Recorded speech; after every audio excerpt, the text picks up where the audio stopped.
आवाज़ की दुनिया के दोस्तों, कल जब लड़के की माँ अपने बेटे को बता रही थी, वो बेटा बड़े गौर से अपनी माँ को देख रहा था। देख के माँ ने जब पूछा, बेटा क्या देख रहा है? बोले, माँ आपका एक रूप देख रहा हूँ, इसमें मातृ भाव बहुत ज़्यादा है, ममता की मूर्त आप लग रही हो।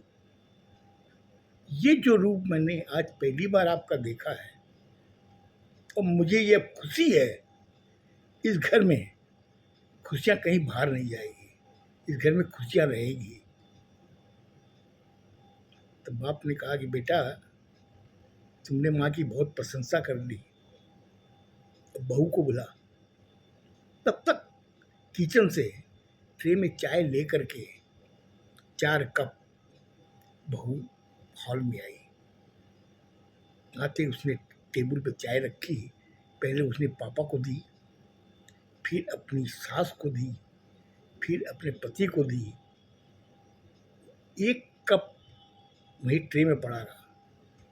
तब सास ने कहा कि बेटा तुम भी चाय लियो।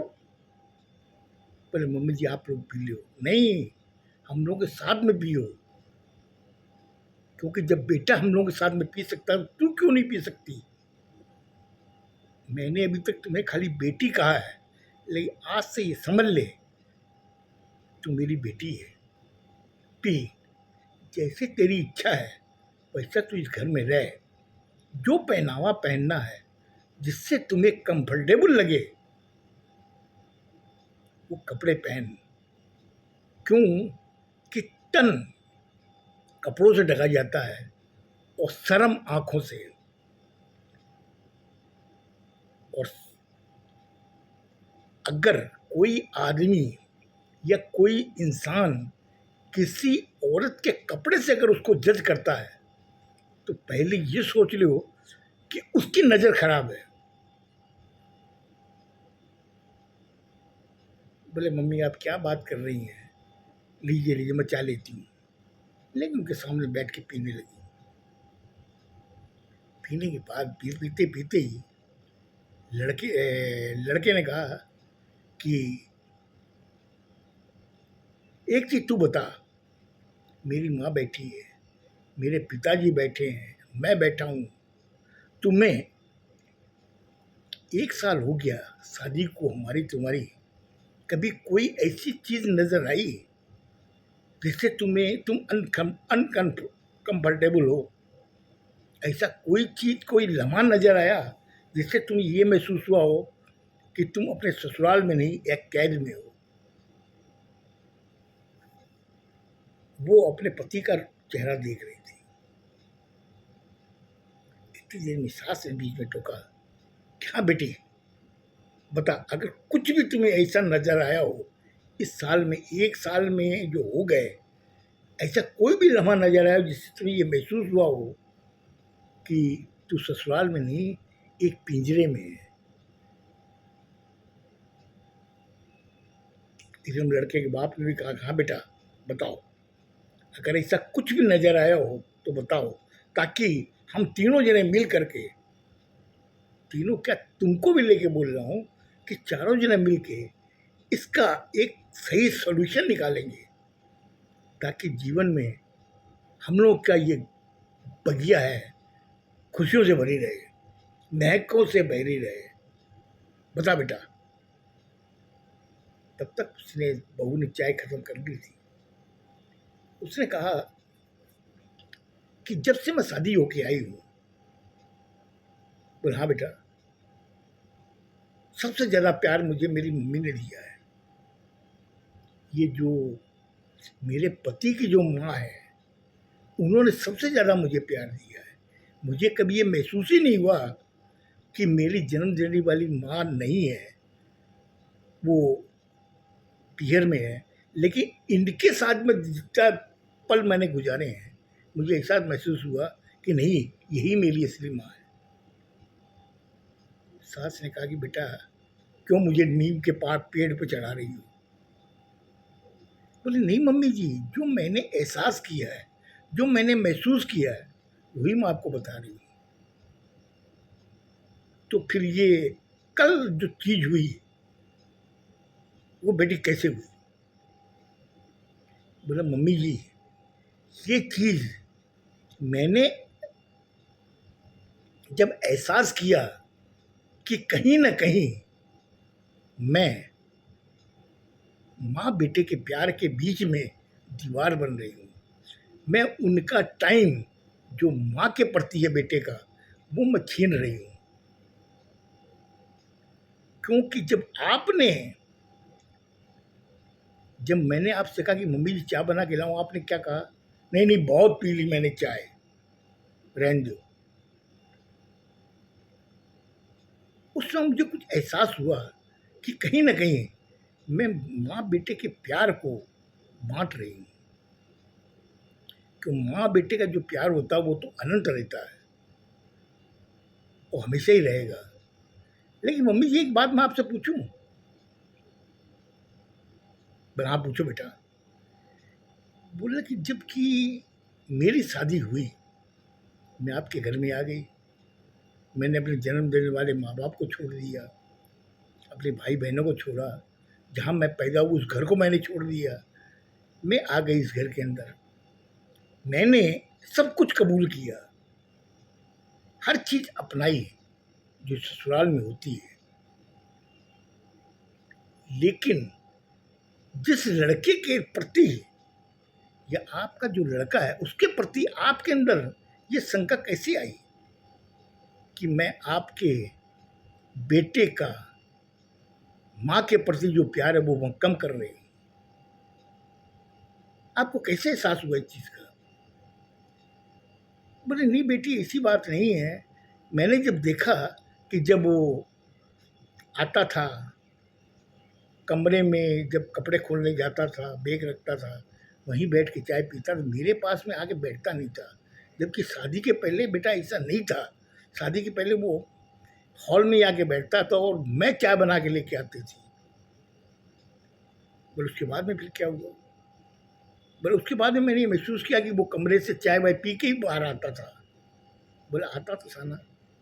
बोला हाँ बेटी आता था।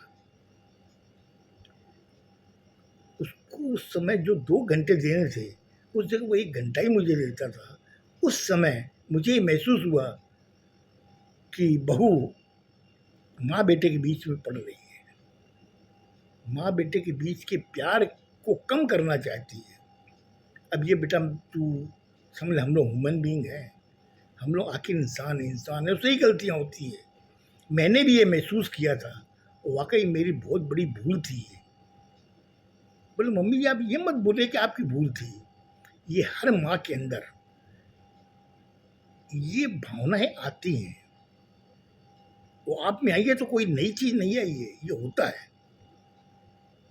क्योंकि जब मेरे कोई बच्चा होगा, मैं जब उसकी शादी करूंगी, उसके लिए बहू लेके आऊंगी, मेरे अंदर भी ये परिवर्तन आएगा।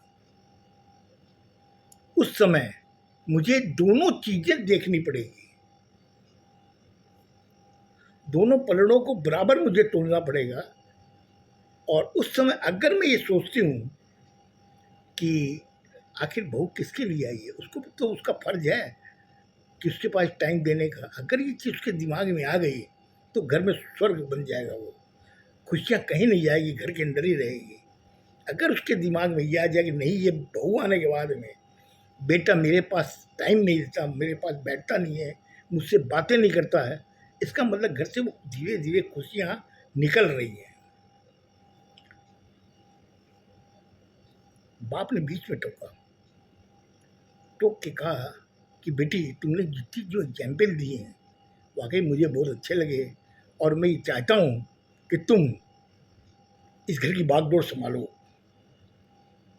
बोले नहीं मम्मी, ये जो जिम्मेदारी है इन्हीं की है, मेरी मम्मी की, मम्मी ही संभालेंगी, क्यों आज तक इन्होंने संभाला है और इनका अनुभव मुझसे बहुत ज़्यादा है। और जिस हिसाब से वो मेंटेन करती घर को, हम लोग तो बच्चे हैं मम्मी पापा, हम लोग कैसे संभालेंगे? ये जिम्मेदारी आप ही लोग रखो, हमें कभी भी कोई चीज़ की ज़रूरत पड़ेगी, हम आपके सामने आएंगे, हम आपके सामने हाथ फैलाते हुए अच्छे लगेंगे। लेकिन मम्मी, जब मैं संभालूंगी तो आप मेरे सामने हाथ फैलाते हुए शर्म करोगे, पापा आप भी शर्म करोगे। इसलिए मैं कहती हूँ ये जिम्मेदारी आप लोग रखिए। बोला बेटा कितनी कमाल की बात तुमने मुझे बताई कि आज बेटे बाप के सामने हाथ फैला सकते हैं, लेकिन बाप बेटे के सामने हाथ नहीं फैला सकता। कितनी समझदारी वाली तुमने बात कही है। फिर उसने अपनी पत्नी को देखा, देख के कहा कि देखा कितनी अच्छी बहू तुम लेके आई है इस घर के अंदर। कल का माहौल आज के माहौल में देख कितना फर्क है। बोले नहीं, ये मुझे वाकई एहसास हो रहा है कि मैंने गलत काम किया। बोले एक चीज तुम्हें और बताता हूँ। बोले क्या? कि अगर कोई लड़की किसी दूज वर्ग में ब्याती है, दूज वर्ग का मतलब समझती हो कि लड़के की शादी हुई, उसकी पत्नी गुजर गई, उसकी एक संतान है, उस घर में अगर उसकी शादी होती है तो वो घर तो स्वर्ग रहेगा ही। लेकिन एक बहुत बड़ा परिवर्तन कब आता है कि पहली वाली के उसका एक इश्यू है। बोले तो क्या हुआ? आज वो उसकी जब पत्नी बन के आई है तो उसकी भी तो माँ बनी है, उसको तो वो संभालेगी। बोले मैं तुम्हें बताता हूँ क्या होता है कि हर लड़की के अंदर एक इच्छा होती है कि वो भी माँ बने। और जब वो माँ बनती है उस समय उसके दिमाग में एक प्रश्न घूमता है दिमाग में कि ये तो मेरा है और वो तो पहली वाली का है। तो उस जगह मालूम तुम्हें, तुम क्या उस घर का होगा? बोले क्या होगा? बोले वो घर कलह में परिवर्तित हो जाएगा और उस बच्ची का जीवन हराम हो जाएगा। क्यों? कि इसके दिमाग में वो चीज़ घूम गई है कि ये मेरा है और वो पहली वाली का है। वो सम्मान, वो प्यार, वो दुलार उस बच्ची को नहीं मिलेगा। मगर डिलीवरी होते समय अगर उस बच्ची के अंदर ये बात आती है कि ये तो मेरा है लेकिन उसका कौन है, उसे मुझे देखना है, अगर उसके दिमाग में ये बात अगर आ गई तो वो घर स्वर्ग बन जाएगा। उस लड़की का भी जीवन सफल हो जाएगा और इसका तो उसे करना ही है क्योंकि इसका अंश है। लेकिन उसके दिमाग में अगर ये आ गई उसका कौन करेगा तो समझ लो वो घर स्वर्ग बन गया। तो यही चीज़ मैं तुम्हें समझाना चाहता हूँ कि इस घर के अंदर आज बेटी ने जो जो चीज़ें बताई है मुझे बहुत अच्छी लगी।